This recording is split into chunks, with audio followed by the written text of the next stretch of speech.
अगर आप ये कहेंगे ना कि डॉक्टर आफिया सिद्दीकी पाकिस्तान का नाम रोशन कर रही थी, पाकिस्तान के लिए फ़ख्र की बात है, मैं कहता हूँ नहीं सर, फ़ख्र की बात नहीं है। ठीक है, वो नहीं है फ़ख्र की बात। सर क्या फ़ख्र की बात, वो अलकायदा सर वो आपका पॉइंट ऑफ व्यू है। मैं इतना आपको साफ कह देता हूँ, डॉक्टर आफिया सिद्दीकी का कोई ताल्लुक नहीं था पाकिस्तान के साथ, ना उसने पाकिस्तान के लिए कुछ किया।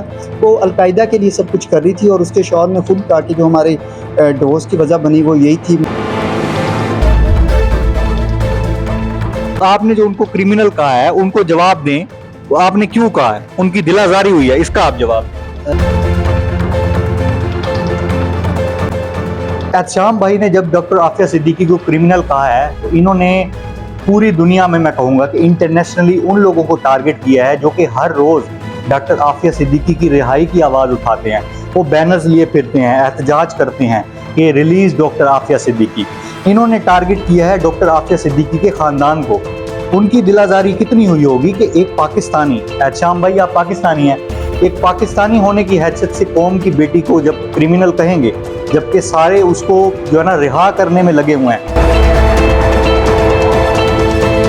अस्सलाम वालेकुम नाज़रीन, मैं हूं आपका मेज़बान उसामा ताहिर। नाज़रीन, रिसेंटली मैंने टिकटॉक पे एक वीडियो अपलोड की थी और वही वीडियो मैंने यूट्यूब पे भी अपलोड की थी, जिससे लोगों की बहुत क्रिटिसिज्म का सामना हुआ एहतशाम मोहसिन भाई को। क्रिटिसिज्म का सामना क्यों हुआ? क्योंकि इन्होंने डॉक्टर आफिया सिद्दीकी को क्रिमिनल कहा था और उनको क्रिमिनल कहने पे इनको जो है ना बहुत बैड कमेंट्स आपने किए, ये वो। तो इस मुलाकात का सारा लब्बे लुबाब ये है कि एहतशाम भाई से हम बात करेंगे, क्या अपने कहे पे ये शर्मिंदा हैं, इन्होंने जो बोला है। ये भी कमेंट्स रीड कर रहे हैं लोगों की, क्योंकि एहतशाम भाई ने जब डॉक्टर आफिया सिद्दीकी को क्रिमिनल कहा है तो इन्होंने पूरी दुनिया में, मैं कहूँगा कि इंटरनेशनली उन लोगों को टारगेट किया है जो कि हर रोज़ डॉक्टर आफिया सिद्दीकी की रिहाई की आवाज़ उठाते हैं। वो बैनर्स लिए फिरते हैं, एहतजाज करते हैं कि रिलीज़ डॉक्टर आफिया सिद्दीकी। इन्होंने टारगेट किया है डॉक्टर आफिया सिद्दीकी के ख़ानदान को। उनकी दिलाजारी कितनी हुई होगी कि एक पाकिस्तानी, एहतशाम भाई आप पाकिस्तानी हैं, एक पाकिस्तानी होने की हैसियत से कौम की बेटी को जब क्रिमिनल कहेंगे, जबकि सारे उसको जो है ना रिहा करने में लगे हुए हैं। ठीक है, हर वजीर आज़म आता है, इक़्तिदार में आने से पहले कहता है कि हम डॉक्टर आफिया सिद्दीकी के लिए आवाज़ उठाएंगे, लेकिन जब वो इक़्तिदार में आ जाता है तो पता नहीं उसको क्या सांप सूंघ जाता है, वो नाम ही नहीं लेता। NGOs वगैरह सोई हुई हैं सारी। तो इन हालात में जब एक पाकिस्तानी डॉक्टर आफिया सिद्दीकी को क्रिमिनल कहेगा तो दिलाजारी तो ऑब्वियसली हुई होगी। और मैं उन सब भाइयों के जज्बात की कदर करता हूँ कि उन्होंने ये क्रिटिसाइज़ किया, और मैं एक पाकिस्तानी होने की हैसियत से मैं इसकी मजम्मत करता हूँ कि इनको ऐसा नहीं बोलना चाहिए। लेकिन मैंने इनसे मुलाकात की कि ये अपना क्या मौक़िफ़ देते हैं, क्या अपने कहे पे ये शर्मिंदा हैं कि नहीं है। ये हम एहतशाम भाई की ज़बानी सुनेंगे कि ये इस पे क्या अपना रद्द अमल देंगे। जी एहतशाम भाई। देखिए जी, उस दिन जो भी बात हुई उसके अंदर ये था कि अगर मैं आपको एक इमोशनली अपना पॉइंट ऑफ व्यू दूं तो मैं कहूँगा ज़ाहिरी बात है, अगर एक पाकिस्तानी है वो लड़की डॉक्टर आफिया सिद्दीकी जिसका केस चल रहा था, तो लेकिन मैंने उस टाइम बात की थी कि कानून की नज़र में क्या है। एक तो ये कि जो लॉ है उसकी नज़र के अंदर तो वो ज़ाहिरी बात है, जो एक केस फाइल किया गया, एक केस बनाया गया, तो जो अमेरिका की स्टोरीज़ है, जो अमेरिका की अगर हम फाइल देखें तो उसकी नज़र में ये था कि वो एक अलकायदा को बहुत अहम रुकन थी, और जब अलकायदा के जिन लोगों की लिस्ट निकली तो डॉक्टर आफिया उसके अंदर नॉमिनेट थी। और फिर डॉक्टर आफिया के बारे में मुख्तलिफ़ किस्म की ये भी था कि वो एक साइंटिस्ट थी, तो उन्होंने वो एक हमदर्दी रखती थी मुसलमानों के लिए ना, बायोलॉजिकल वेपन्स भी तैयार करती थी। लेकिन उसके दिल में थी, उसके 2 शादियाँ थी डॉक्टर आफिया की, और डॉक्टर आफिया का पहला शौहर कहता कि जो हमारी दरमियान में जो तलाक़ की एक वजह बनी वो यही थी कि वो कहती थी कि 95 में जब बोस्निया के ऊपर एक जुल्म हुआ तो वो कहती थी मैं बोस्निया जाना चाहती हूँ। फिर जब अफ़गानिस्तान के ऊपर रशियंस आए और फिर बाद में अमेरिकन आए, तब भी वो कहती थी कि मैं तो उनकी मदद करना चाहती हूँ। मतलब कोई एक जिहादी उसका माइंडसेट था। फिर उसकी सबसे बड़ी, उसामा भाई शायद आपके इल्म में बात ये नहीं है, उसने जो पहली तलाक़ के बाद 6 माह बाद शादी की थी ना, जिसने वर्ल्ड 11 का आपको पता है जो अमेरिका के अंदर टावर के ऊपर अटैक हुआ था, जो उस अटैक का जो माइंड मास्टर था ना, उसका नाम था शेख खालिद। उसने शेख खालिद के भतीजे से दूसरी शादी की है। वो बिल्कुल बात कर रहे हैं आप? मैं डॉक्टर आफिया की बात कर रहा हूँ। जो डॉक्टर आफिया की दूसरी शादी हुई है ना, वो शेख खालिद के भतीजे अमार से हुई है। मतलब वो इस कदर, मतलब वो जिहादी तंजीमों के साथ अटैच थी। उसके साथ ये भी देखिए ना, उसने अपनी सारी जो ज़िंदगी है वो अमेरिकन से उसने तालीम हासिल की थी, वो किसी मदरसे से पढ़ी हुई लड़की नहीं थी। उसकी जितनी डिग्रीज़ हैं वो सारी अमेरिकन यूनिवर्सिटीज़ की हैं। मैं कहता हूँ कि यार क्यों, जब इतने लोग आवाज उठा रहे हैं उसके लिए, और वो कौम की बेटी थी, ठीक है, और इस्लाम के लिए उसने मतलब हर प्लेटफॉर्म पे गई, आप उसकी स्पीचेस देख सकते हैं, इस्लाम के लिए उसने बात की, ठीक है, और आप कमेंट्स खोल के देख लें, हर बंदा उसकी हिमायत कर रहा है। तो आप उनको कोई जवाब दें कि उनको, आपने जो उनको क्रिमिनल कहा है उनको जवाब दें, वो आपने क्यों कहा है, उनकी दिलाजारी हुई है, इसका आप जवाब दें। जी, सबसे पहले समा आपका आखिरी सवाल का पहले जवाब देता हूँ क्योंकि वो मेरे ज़हन में है। ऐसा है कि मैंने डॉक्टर आफ़िया सिद्दीकी को एक लॉ है इंटरनेशनली, उसकी नज़र में वो क्रिमिनल डिक्लेयर हो चुकी है। मैंने इसलिए कहा कि वो क्रिमिनल, मेरा ज़ाती उसके साथ कोई मसला नहीं है, ठीक है? काफी लोग कह रहे हैं कि जो आपने वहाँ वीडियो में जो बोला है, आपने वो स्टडी किया है जो कि अमेरिका ने लिखा है, अमेरिका ने लिखा है। ठीक है, विकिपीडिया आप बता रहे थे ना, तो वो तो अमेरिका के मतलब लिखा हुआ है। तो उनके लॉ के मुताबिक हम तो उनको, उनके लॉ, काफी ऐसे लॉ हैं जिनको नहीं मानते, ठीक है, जैसे अब भाई ने आपको कहा था कि गुस्ताख के रसूल की उनकी कोई सजा नहीं है, LGBT है उनका अलाउ है सारा, तो इस कानून को तो हम नहीं मानते। तो हम इन ये जो मुकदमात इस पे बनाए गए हैं, 20 सालों से कैद है, ये हम कैसे मान लें? अच्छा, ऐसे है कि आप बात कर रहे थे कि बाकी लॉज़ की, वो आपकी बात कतन ठीक है, कतन मैं गलत नहीं कहता इस चीज़ को, बिल्कुल तायद करता हूँ आपकी बात की, कि असल में देखिए ना, मुद्दा ये है कि मैंने उस टाइम अमेरिकन की आपको पॉइंट ऑफ व्यू से बात की। अब आप आ जाएँ मेरी जो इमोशनली जो पॉइंट ऑफ व्यूज़ की तरफ आएँ, वो तो अवाम चाहती है कि आप अमेरिकन की मजम्मत करें, आप मजम्मत नहीं कर रहे, आप ये नहीं कह रहे कि डॉक्टर आफिया सिद्दीकी को रिलीज किया जाए, नहीं, आप उन लोगों की दिलाजारी कर रहे हैं जो कि मेरी बात सुनो जो कि ना। रोज ये कोशिश करते हैं कि जी। किसी तरीके से उसको रिहा कर लिया जाए। बिल्कुल।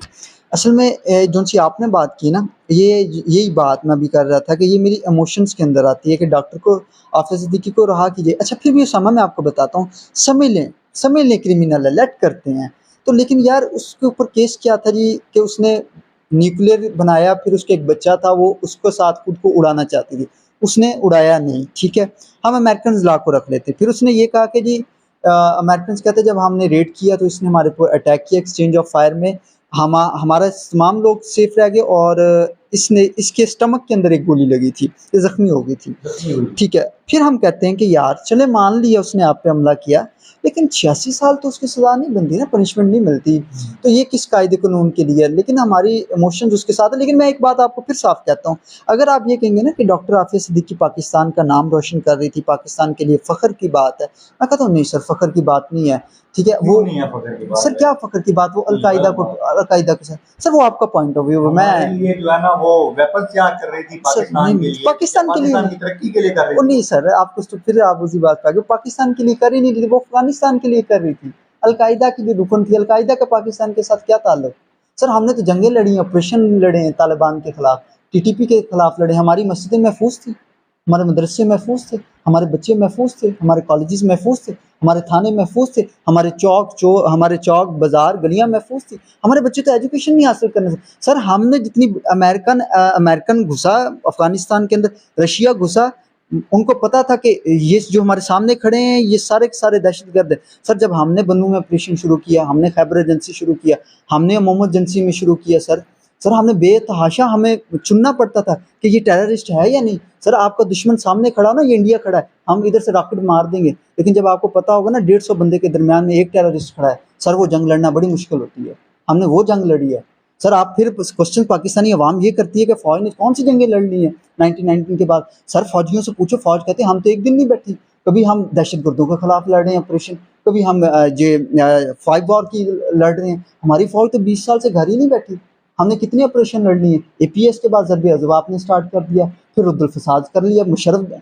मैं कहता हूँ कि अमेरिकन से ज़्यादा हमने शहादतें दी हैं, हमारे जवानों ने शहादतें दी है। जंग ये नहीं है कि उधर से इंडिया अटैक कर दे, एक मुल्क की जंग बड़ी आसान है सर, इधर से तैयारा जाएगा, हिट करेगा, टारगेट लेगा, ख़त्म कर देगा, फ्लैश सब कुछ ख़त्म। लेकिन सर जब 10 बंदों के अंदर से एक बंदा टेररिस्ट ढूंढना होता है ना, वो बड़ा, क्योंकि वो आपका लिबास पहन के बैठा हुआ है, वो आपका कलमा पढ़ता है, जिस नबी का कलमा आप पढ़ते हो, वो आपके माइंड को यूज़ करे। मैं इतना आपको साफ कह देता हूँ, डॉक्टर आफ़िया सिद्दीकी का कोई ताल्लुक नहीं था पाकिस्तान के साथ, ना उसने पाकिस्तान के लिए कुछ किया, वो अलकायदा के लिए सब कुछ कर रही थी। और उसके शौहर ने खुद कहा कि जो हमारे डिवोर्स की वजह बनी वो यही थी, मैं चाहता था कि एक मैं अच्छी ज़िंदगी गुजारूँ अमेरिका के अंदर, और ये चाहती थी। मतलब एहतशाम भाई, आप जो है ना अभी भी अमेरिका के मतलब साथ हैं, हम मतलब डॉक्टर आफिया सिद्दीकी कौम, आपने कहा कि कौम के लिए कुछ नहीं कर रही थी, पाकिस्तान के लिए कुछ नहीं, पाकिस्तान के लिए डॉक्टर आफिया सिद्दीकी कुछ नहीं कर रही थी। तो मतलब आप अपने कहे पे जो आपने कहा था कि वो क्रिमिनल है, बिल्कुल आपको शर्मिंदगी नहीं है? शर्मिंदगी नहीं है, मतलब कि अगर मैंने, वो मेरा मौक़िफ़ था कानून की नज़र में, और जौन सा मेरे इमोशंस की नज़र में। कानून, उनका कानून, अमेरिका के कानून की नजर में था आपका मौक़िफ़, नोट अ पाकिस्तानी कानून। जबकि पाकिस्तान में 70% आबादी ये चाहती है कि प्लीज डॉक्टर आफिया सिद्दीकी को रिहा किया जाए। लोग एहतजाज आपको नजर आते हैं, आप गूगल खोल के देख लें, हर प्लेटफॉर्म पे लोग आवाज उठा रहे हैं, यार कोई तो उसे रिहा करवा दो। जैसे मैंने उनका बताया, जो प्राइम मिनिस्टर इक़्तिदार में आने से पहले कहता है मैं पहले आऊंगा तो डॉक्टर आफिया को रिहा कराऊंगा, तो ये चीजें चल रही हैं। है ना सर असल में ना हमदर्दियाँ होती हैं लोगों की, मेरी हमदर्दी बिल्कुल है। मैं कहता हूँ चलें, आपको ऊपर फायरिंग की, जो कुछ किया उसकी जो सज़ा बनती वो दे। 86 साल कोई सज़ा नहीं है, 86 साल 51 ईयर एज, अब उसकी 86 साल की सज़ा करेगी, डेथ हो जाएगी बेचारी की। मैं कहता हूँ उसे रहा करें, अगर वो आपको वाकई मुजरिम है, आप समझते तो उसको उतनी सज़ा दें। दूसरी बात ये कि जो आप कहते हैं ना कि हर बंदा सियासी रहनुमा बात करता है, इवन के खान साहब ने भी बड़े दावे किए थे इसकी सिस्टर्स के साथ, और बाकी जमातें, पीपल्स पार्टी। 2-3 दिन पहले मुलाकात हुई है डॉक्टर आफिया सिद्दीकी से, उसकी सिस्टर की, वो रो रही थी और वो कह रही थी मुझे इस जहन्नुम से निकालें। तो यार असल में ये यूसुफ रज़ा गिलानी साहब ने बहुत ज़्यादा इसके ऊपर काम किया था, बहुत ज़्यादा इन लोगों की, लेकिन असल में बताऊँ क्या है, अमेरिकन्स में वही बात करते हैं, कहते हैं ये हमारे कानून के मुताबिक क्रिमिनल है, डिक्लेयर करती गई है। हम सर उनके लॉ को चैलेंज नहीं कर सकते, हम कैसे करें उनको, जब वो एक कानून ने फैसला दे दिया है। वो जो सेनेटर है, वहां पे कोई सेनेटर है, उसने कहा है कि जो है ना, आफिया सिद्दीकी की रिहाई की चाबी इधर वाशिंगटन में नहीं पड़ी, रिहाई की चाबी इस्लामाबाद में पड़ी है, हुक्मरानों के हाथ में है ये, उसको रिहा करवाना। सर डॉक्टर शकील फरीदी था, केपीके से ताल्लुक था, अमेरिका का जासूस था, हमने पकड़ लिया। अब मैं आपको बताता हूँ, हमने पकड़ लिया डॉक्टर शकील अफरीदी को 2019 या 20 में सज़ा दी गई है, 20 या 30 साल की, हमें फिगर एग्जैक्ट नहीं याद। सर इमरान खान साहब ने कहा था कि मैं डॉक्टर शकील अफरीदी आपको देता हूँ, आप हमें ना आफिया दे दे, वो नहीं माने सर। सर वो अब डिक्लेयर हो गई है, तो सर अब बहुत बड़ा इसके ऊपर केस बनेगा। बाकी सर ऐसा है कि अमेरिकन्स को हमारी ज़रूरत नहीं है, हमें उनके पैसे की ज़रूरत है मैशियत चलाने के। अच्छा, अब हम थोड़े, हमारी ऑडियंस के कमेंट थे, कुछ लोग मुझे कह रहे थे कि आपसे जो है बात करना चाहते हैं, आप व्हाट्सएप नंबर चाहिए और ये सारा कुछ कहना चाहते हैं, मांगते रहे। हाँ आपका व्हाट्सएप नंबर मांगते रहे हैं इनका, कि हमने इससे बात करनी है और ये हमारी बहन के बारे में ऐसा बोल रहा है। तो बहुत मजम्मत की उन्होंने और मैंने उनका रिप्लाई दिया। वो गुजरांवाला से थे भाई, उन्होंने कहा था कि मुझे इनसे मिलना है, तो उन्हीं का कमेंट है कि कोई बात नहीं, इंशाल्लाह वो दिन दूर नहीं जब अल्लाह की अदालत लगेगी और मेरी बहन आफिया इसका गिरबान पकड़ेगी, और अगर मुझे मिला तो बस। ये मतलब अपना इजहार कर रहे हैं कि रोजे क़यामत डॉक्टर आफिया, ये नाम है, कोई भट्ट साहब है। भट्ट साहब, अच्छा जी, भट्ट साहब आपकी सोच है जी। हम तो चाहते हैं कि मुसलमान एक ताकतवर बन के बाहर निकले, तो अच्छी बात है जी। हम तो अल्लाह ताला की यहाँ दुआ कर सकते हैं, दुआ के अलावा हमारे पास चारा क्या है। एटम बम तो हमारे अंदर हिम्मत नहीं है बाहर निकालने के लिए। बाकी सर बात ये है कि मैंने डॉक्टर आफिया सिद्दीकी के बारे में ये नहीं कहा, मैं तो खुद चाहता हूँ पाकिस्तान वापस आए और एक अच्छी ज़िंदगी गुजारे, अपनी फैमिली के साथ गुजारे। ज़ाहिर बात है, अगर वो अलकायदा के लिए कुछ कर सकती है, बम बना सकती है, तो पाकिस्तान के लिए भी ज़रूर कुछ कर सकती है। मैं चाहता हूँ ऐसा कुछ हो। अच्छा, हमना ने कमेंट किया है। हमना कहती हैं वो बहुत तालीमी मैदान में बहुत आगे थी और अमेरिका वालों की कोशिश होती थी कि पाकिस्तान में कोई अक्लमंद बंदा सुकून से ना रहे, फिर इसको किसी ना किसी जुर्म में मुलविस करते हैं। यानी कि कोई अक्लमंद बंदा होता है तो उसे अमेरिका कहता है कि वो यहाँ ना रहे ताकि पाकिस्तान की तरक्की के लिए वो जदोजहद करेगा। तो ये हमना कह रहे हैं इसके बारे में। ये उन लोगों ने बात बिल्कुल ठीक की है। अमेरिकन्स नहीं, जो भी एंटी पाकिस्तानी और एंटी इस्लामिक पावर्स हैं, वो यही चाहती हैं। तो असल में जब कुछ ऐसा लोग चीज़ बना लेते ना, जैसे डॉक्टर कदीर खान साहब थे, उनके लिए उन्होंने एटम बम तो बना दिया, लेकिन उनके लिए बाद में मुश्किलात देखी। उनको घर के अंदर बंद कर दिया था, और वो इस चीज़ से ज़्यादा चिढ़ते थे कि जब भी बाहर जाते थे साथ सिक्योरिटी जाती थी, कोई मिल नहीं सकता था, किसी को बात नहीं कर सकता था। तो जनरल मुशर्रफ ने वाज़िया कहा था, उन्होंने कहा हमें उससे तकलीफ नहीं है कि हम उससे नफरत करते हैं डॉक्टर कदीर से, हमारे लिए उसकी जो सिक्योरिटी है, सेफ्टी है, वो बहुत प्रायोरिटी रखती है। ये ना उसे कल बाहर की एजेंसीज उठा ले और ये बाहर के मुल्क जाएँ और वहाँ से पकड़ ले, क्योंकि वो पकड़ा गया तो पाकिस्तान की जो सेफ्टी है वो उसके ऊपर कंप्रोमाइज़ हो सकता था।